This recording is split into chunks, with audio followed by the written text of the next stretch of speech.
Update tayo sa pagdating ng mga tripulanting pinalaya mula sa hijack na oil tanker sa Yemen at iba pang issue.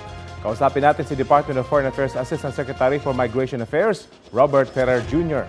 Magandang umaga at welcome po sa Balitang Hali.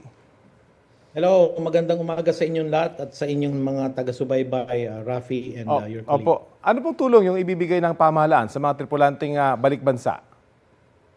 Well, that is for the agencies that primarily handle maritime industry issues, including DMW, OWA, Marina. So sila po yung mas magandang tanungin ninyo.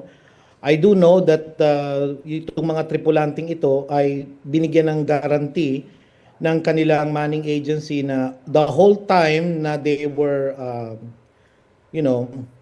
held captive by the Houthi rebels, that's 428 days, they will receive double the salary that they would normally get. So, salamat sa lahat ng stakeholders for ensuring that they get their rights, they get what is due them, and also their long-suffering family. So, mabuhay ang Panginoon for setting them free. Isa po sa mungkahi sa shipping companies yung rerouting sa biyahe ng barko para makaiwas sa mga lugar na talamak yung hijacking. Ano pong update dito? Well, ang tinatawag po dyan na technical term ng DMW, Marina, DFA, doon sa tinatawag na Maritime Industry Tripartite Council is yung warlike situations. So pag ganon, kasama na dyan yung Red Sea, that technical limited ban still stands. Yung mga tripulante natin, in layman's terms, binibigyan sila ng babala ng manning agency, ng shipping company, ng captain na look, you're going through dangerous waters, you can opt not to join the ship by signing a waiver, and it will not affect your competitiveness as a provider of good seafarer services in the future. Kumbaga, hindi maapektuhan yung kanilang employability na in the future if they do not want to join dangerous journeys. At sa inyong pagkakalam po, marami ng mga nag-a-avail ng mga Pinoy na ganito at wala nga talaga silang pangamba na maapektuhan yung kanilang employability. Well, so far, kasi yung mga kababayan nating mga tripulante, they want to earn, for their families. So many of them, they brave these journeys. I can distinctly remember there was one instance na there was a cruise line that stopped over in India before going to the Persian Gulf, and it was full of Filipino, stewards, stewardesses. I don't know, this is a technical term nun. So they were warned, but they still proceeded, and awa ng Diyos, walang nangyari. That could have been a big case that would fall on the hands of the government agencies under President Bongbong Marcos. But thank God that journey went through. So that's just an example, Rafi, na seafarers are given a choice. Pero posible maapektuhan naman itong mga shipping companies at yung mga barko dahil sa dami po ng mga Pinoy na employed sa kanila na dumadaan dito sa mga dangerous na areas.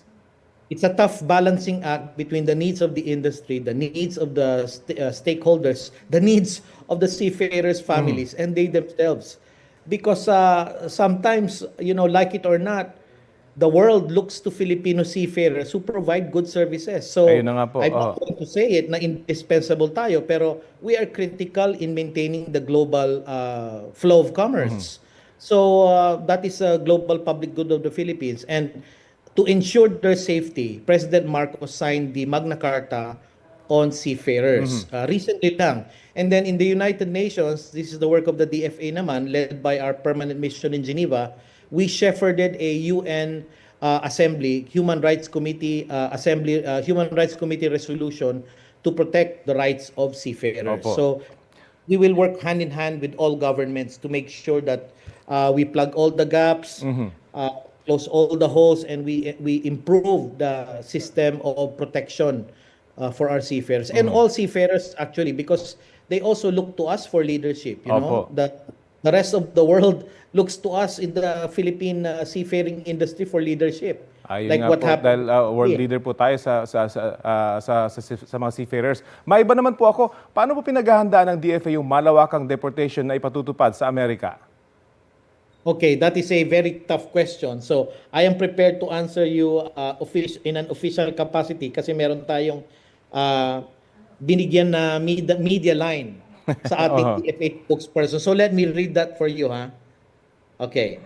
So, this is the official position of the DFA. So, President Trump issued several executive orders noong January 20 when he took office that are expected to impact the US immigration system.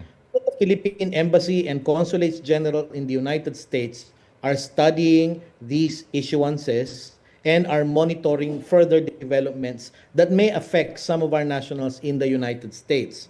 So there are according to our latest report to Congress, there are more than 4 million Filipinos in the United States. But please note, many are American Filipinos who are not part of that 4 million, but culturally, religiously, they consider themselves Filipinos. So we are probably the third highest ethnic group in the United States, after Mexicans, after Latinos.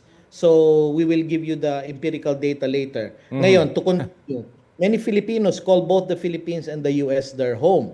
So there are over 4 million Filipinos in the US, most of whom are hardworking professionals, as we all know, in education, healthcare, and service industries.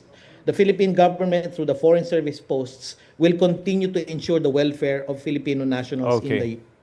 So ito pa yung sa tanong ninyo, US officials have underscored that the focus of mass deportation pledge of President Trump will be on dangerous criminals who are staying in the US illegally. I don't think that fits the bill na Filipinos belong in that category. Very, very small. Opo. Kung meron man. So we ask, ito direct appeal namin po, we ask our undocumented Filipino nationals in the US to work towards legalizing your stay in the US. And as they do so, to make sure that they consult the lawyers, engage in the services of reputable immigration lawyers. So there are an estimated 300 plus thousand undocumented Filipinos in the US. So Okay. last line, the Philippine Embassy and Consulates General, the DFA Home Office are always ready to extend appropriate assistance to Filipino citizens in the US who may be affected by the changes in the US immigration policy. Consular services are available to all regardless of your immigration status. Malinaw po. Salamat natin. Ayan, Yeah. malinaw po. Of course, marami pang mga lilinawang pulisiya rin sa mga bagong policies ng Amerika. Maraming salamat po sa oras na binahagi nyo sa Balitang Hali. God bless. The Department of Foreign Affairs Assistant Secretary for Migration Affairs, Robert Ferrer Jr.